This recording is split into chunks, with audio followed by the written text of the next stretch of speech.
Salut, c'est JF. Bienvenue à Sauvage comme une image, une émission qui est dédiée aux fans de la photographie. Cette semaine, on va continuer avec Lightroom. Par contre, avant de commencer, j'aimerais juste vous parler un petit peu de la retouche de photo, car comme vous le savez, maîtriser la retouche photo, c'est essentiel en photographie. Par contre, il y a toujours un danger de trop retoucher nos photos. Moi, je suis le premier coupable. Je regarde mes vieilles photos, je regarde ça, puis je me dis, je peux pas croire que j'ai fait ça. Une chance qu'il y a une corbeille, on peut mettre ça à la corbeille. Par contre, tous les débutants, on a tous le même défaut, c'est qu'on veut trop bien faire et on fait tout croche. Moi, j'appelle ça une surdose d'édition. C'est qu'à un moment donné, on veut tout éditer, puis quand tu regardes la photo, ça devient irréel. Il y a des couleurs qui n'existent même pas qu'on réussit à créer. Fait que je vous dirais, moi, que la chose la plus facile à faire, c'est que quand vous éditez une photographie et que vous pensez que vous avez atteint le bon point de ce que vous voulez faire, reculez d'une petite coche. C'est toujours la meilleure façon d'en faire toujours un petit peu moins. Vos photos vont être beaucoup plus belles et quelques années plus tard, quand vous allez regarder ça, vous allez encore être fiers de vos photos. C'est sûr qu'au début, on fait des erreurs de débutants, on fait un petit peu trop de contraste, un petit peu trop de saturation, un petit peu trop de focus. Ça, c'est une autre affaire aussi. Les gens abusent du focus. À un moment donné, les choses dans la vie sont pas toutes focusées du devant de la caméra jusqu'à la fin. Je regrette, mais il n'y a pas une image qui devrait être comme ça. Par contre, ce qu'il faut apprendre à faire, c'est d'y aller par petites doses.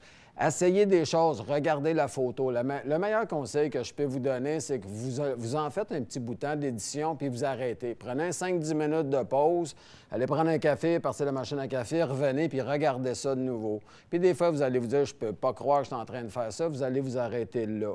C'est beaucoup mieux que d'y aller des longues périodes de 20 minutes, une demi-heure sans arrêter. Parce qu'à un moment donné, quand on a le nez dedans, on dirait qu'il y a des choses qu'on ne voit plus.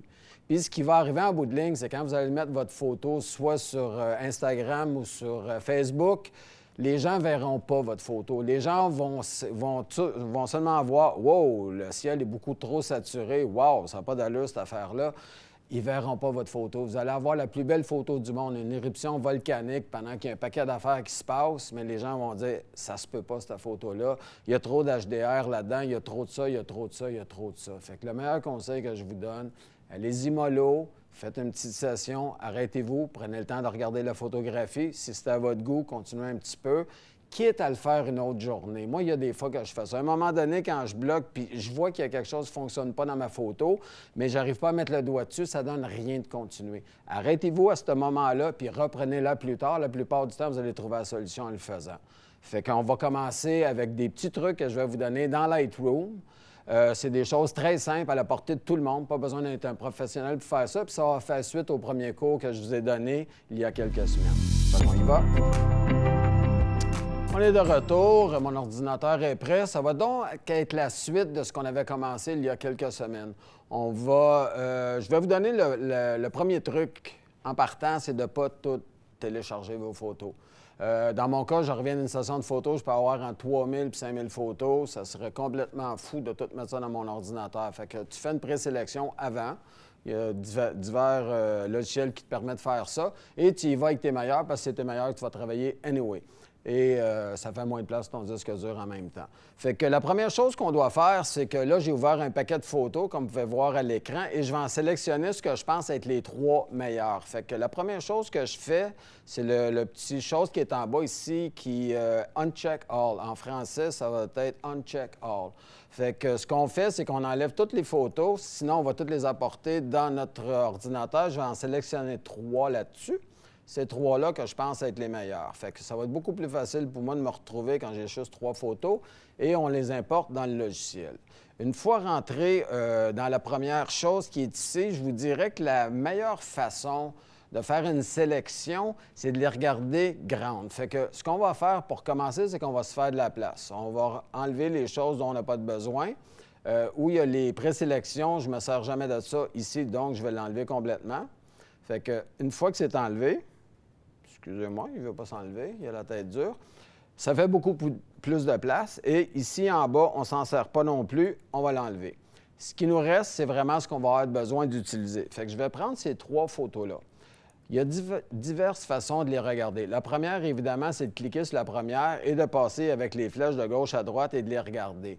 Je trouve ça un petit peu bête parce qu'on ne peut pas comparer les photos. Moi, ce que je fais pour me faciliter la tâche, c'est que je vais choisir les 3 photos. Je sélectionne la première et je garde mon bouton chiffre enfoncé, je vais chercher la dernière. Donc, les 3 sont sélectionnés. On va les mettre en mode sélection. Pour ça, vous devez utiliser la clé N. Vous pesez une fois, ce qui fait que maintenant, on a les 3 photos à l'écran en même temps. On peut faire la même chose, les comparer de une à l'autre, c'est-à-dire qu'on clique 2 fois sur une et passer vraiment d'une à l'autre comme ça. Mais par contre, ça nous permet d'avoir les 3 en même temps. Fait que si c'est des actions différentes, ça va être beaucoup plus facile pour moi de faire la différence entre les photos. Prime abord, je vais en enlever une qui, le loup me regarde, c'est pas tout à fait ce que je veux. Fait que je vais l'enlever celle-ci avec un petit X qui est dans le bas de l'image, pour pouvoir avoir seulement les 2 photos. Comme vous pouvez le constater à l'écran, là, j'ai seulement les 2 photos. C'est beaucoup plus facile pour moi de faire la différence entre les deux. Je peux encore les agrandir pour avoir une photo à la fois. Par contre, le fait d'avoir les 2 photos, ça m'aide beaucoup. Là, on va tomber dans le détail. Fait que ce que je vais faire, c'est que je vais pouvoir agrandir encore plus les images. Fait que pour faire ça, vous gardez le chiffre enfoncé et vous pesez sur table. Ce qui fait que tout disparaît, il n'y a plus aucun outil à l'écran. Comme ça, je peux voir seulement les photos et me concentrer vraiment sur chacune d'elles. Fait que pour l'instant, ce que je vais faire, c'est que je vais choisir celle-ci, juste pour le besoin de la cause. Et pour revenir en arrière, c'est le bouton G, comme dans Garçon, qui nous remet exactement où on est et on refait Shift-Tab pour avoir tous nos outils. Comme vous pouvez voir, il y a un peu la tête dure et m'a même ramené ces outils-là. Ce qu'on va faire, c'est qu'on va sélectionner la photo qui est déjà highlightée, comme vous pouvez voir, et on va l'amener dans le module Développement. Il y a 2 façons de faire. Soit je clique sur le mot Développement ou, ben non, je pèse sur la lettre D qui m'amène exactement là. Là, maintenant, on a notre photo. On va encore faire du ménage. On va enlever la colonne de gauche qu'on n'a pas de besoin et on va aussi enlever celle du bas, qu'on n'a pas de besoin non plus. Fait que comme vous pouvez voir, là, l'image est beaucoup plus grande, c'est beaucoup plus facile à voir. Fait qu'il y a aussi quelque chose qu'on peut ajouter. La colonne de droite, je ne sais pas si tous les gens le savent, mais on peut l'agrandir. Fait que ce qu'on va faire, c'est qu'on va la prendre, on va cliquer sur le côté et on va l'agrandir à son maximum pour qu'elle prenne le plus de place possible. Ce qu'il va faire, c'est que, on voit mieux les contrôles, on voit mieux les outils. Et c'est beaucoup plus facile de jouer avec les curseurs parce que la bande est beaucoup plus large puis on peut être beaucoup plus précis en faisant ça. Fait que l'autre chose qu'on peut faire aussi, c'est que quand on ouvre une photo comme ça, comme je vous ai montré, moi, Adobe a voulu qu'on commence en haut et descende tranquillement en bas. Moi, je travaille à l'inverse. Il y a une autre façon de fonctionner, je vous dirais, qui est beaucoup plus facile pour commencer. Puis surtout, si vous commencez dans Lightroom, je pense que c'est peut-être une bonne chose de le faire comme ça. Si vous regardez dans le deuxième panneau, c'est-à-dire celui-ci, où on peut jouer avec le contraste et tout ça, vous avez un bouton qui est Auto. Auto, c'est une façon que les gourous d'Adobe ont décidé de partir une photo, c'est-à-dire qu'on va tout faire automatiquement. Ce sont des algorithmes qui vont prendre des décisions pour vous, mais ça fait un bon point de départ. C'est sûr que votre photo ne sera pas parfaite, ça ne fera pas « clac, j'ai une belle photo, ça s'arrête là ». Par contre, ça vous donne une bonne idée où commencer et quel curseur vous devez ajouter. Je vous dirais que la plupart du temps, ce qu'il faut enlever, là on va prendre cette photo ici, c'est qu'il y a beaucoup trop de bleu. Fait que ce que je vais faire, c'est que je vais aller justement enlever du bleu. On va aller dans le domaine, pas dans le domaine, mais dans le panneau saturation et je pourrais aller directement avec la couleur bleue parce qu'elle est là. Par contre, je vous dirais que souvent, ce qu'on voit à l'écran, c'est un mélange de couleurs.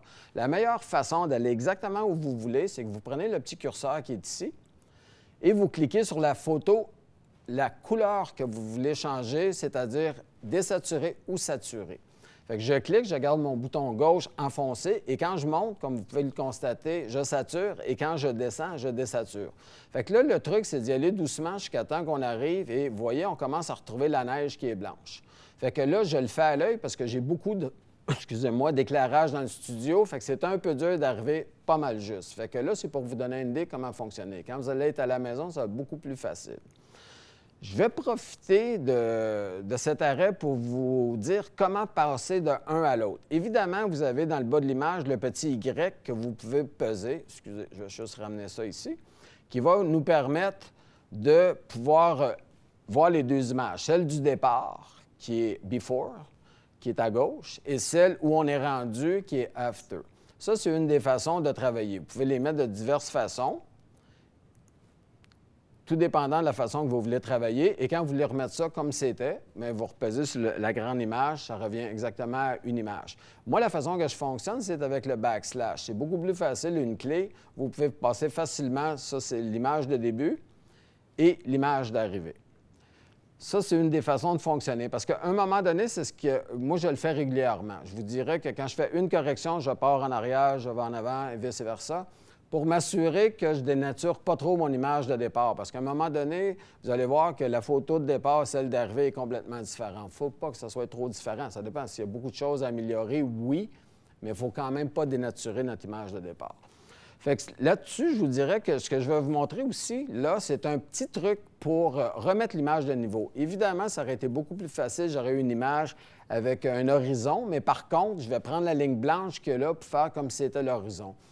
Il n'y a rien de pire que de regarder les photos de quelqu'un quand l'horizon est comme ça. Ça a beau être une très belle scène, ça a beau être le plus beau coucher de soleil de votre vie. Quand l'horizon il est croche, moi, par expérience, on voit que l'horizon est croche, on oublie tout le reste.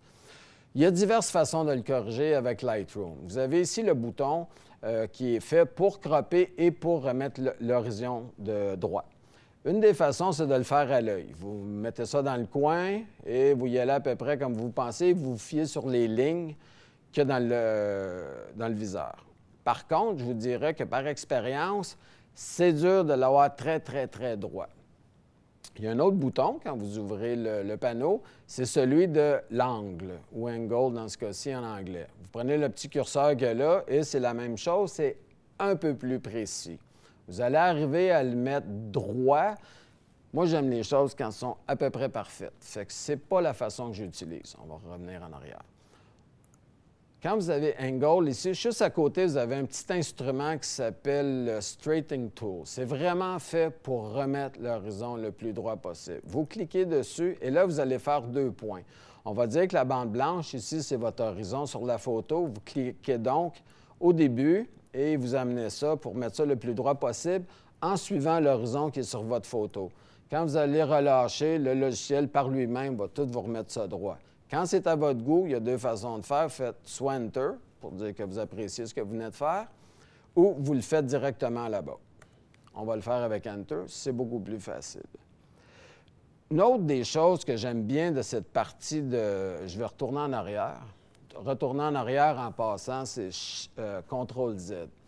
C'est que dans le même module, vous pouvez faire beaucoup de choses. On va le remettre comme il était au départ, comme ça. C'est-à-dire de l'utiliser. La plupart des gens vont l'utiliser tel quel. On va juste le remettre reverb, comme il était. Voilà. Fait que la plupart des gens vont utiliser qu'une certaine partie de ça. Je vous dirais que dans ce chose-là, il y a beaucoup de choses que les gens n'utilisent pas. Une fois que vous êtes dedans, dans ce module-là, vous pesez sur le haut. À partir du haut, vous allez avoir plusieurs grilles qui vont apparaître. La première qui va apparaître, c'est celle qu'on utilise en photographie à peu près le plus, c'est la règle des tiers. La règle des tiers veut que, où il y a les lignes se touchent, on met notre sujet principal, comme ici, comme là, comme là, comme là. La plupart du temps, on va mettre les choses là. Ça se peut que la photo qu'on a prise s'adapte plus ou moins à cette règle des tiers ou va falloir trop couper ou ça va tout changer la photo. Il y a d'autres façons de faire. Si vous continuez à peser sur le haut, vous allez voir d'autres grilles apparaître. Comme celle-ci, elle vous donne une idée que si vous coupez votre photo 5-7 en 4-5 ou en 2-3, qu'est-ce que ça va donner? Vous allez le voir avant. Fait que comme ça, vous cliquez. Vous voyez, comme ça, là, on a vraiment des carrés partout. C'est beaucoup plus facile si vous avez des choses à redroissir et à enlever. Vous pouvez dire, je vais enlever cette partie-là, je vais enlever cette partie-là. Fait que vraiment, moi, ce que je fais, c'est que je fais le tour. Fait que vraiment, je passe d'un à l'autre et vous avez diverses façons. Comme vous voyez, les lignes sont placées de façon oblique. C'est une autre façon de disposer vos éléments dans une photo qui va donner un certain dynamisme qu'on ne verra pas ailleurs. La plupart des gens fonctionnent seulement avec la règle, bien pas seulement, mais beaucoup avec la règle des tiers, ce qui fait un peu le même genre de photo. Ce qui est le fun, c'est d'essayer d'autres choses. Comme ça, vous allez pouvoir placer vos objets, votre sujet principal, de d'autres façons, puis ça va dynamiser votre image. Ça, c'est une autre des choses à faire. On va revenir en arrière. Je vais fermer celle-ci. Une des choses qu'on fait souvent puis qu'on ne s'en rend pas compte parce qu'on ne le voit pas à l'écran, c'est de donner trop de lumière, de mettre des highlights où il ne devrait pas en avoir. Une des façons de contrer ça, c'est vraiment si vous pesez sur J, le logiciel va mettre une genre de barrière pour vous empêcher autant que possible de brûler vos pixels. Je vais vous montrer. Là, je viens de peser sur J. Si je prends et je pousse un peu trop l'exposure, je l'amène vers la droite, tranquillement, vous voyez, dans le visage du loup, vous avez du rouge qui apparaît. Ça vous indique, le logiciel vous indique que là, il n'y a plus aucune information, vous avez brûlé ce qu'on appelle votre image, il n'y a plus rien, il n'y a plus d'information, il n'y a plus rien. Pour vous éviter ça, le logiciel Lightroom met du rouge pour vous avertir que ça, là, ça va être brûlé. Fait que quand vous allez imprimer votre photo, c'est clair que vous n'aurez plus aucune texture, vous n'aurez plus rien, vous allez avoir le papier qui va être derrière parce qu'il n'y a plus aucune information. Fait que ce qu'on fait, c'est vraiment d'agrandir la zone pour pouvoir voir correctement ce qu'on fait et à partir de quel moment on est du bon côté. Fait que dans ce cas-ci, on va ramener ça un petit peu vers la gauche parce que c'est clair qu'il y en a beaucoup trop. Et le fait d'avoir agrandi l'image nous permet de voir aussi qu'on a un problème aussi avec le noir. Le noir aussi a perdu de l'information, fait que là, on s'en va dans Black, évidemment, qu'on ramène vers la droite tout doucement.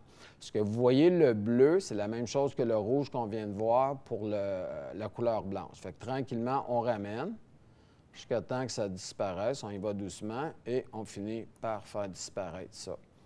Je vous dirais que la meilleure des choses, quand vous retouchez une photo, c'est toujours de travailler à 100 la plupart des gens, ils ont des écrans 32 pouces puis ils pensent que c'est correct comme ça. Quand vous faites de la correction, quand vous faites n'importe quoi, assurez-vous d'avoir le plus de détails possible. Prenez 2 secondes de plus, faites-le à 100 et promenez-vous.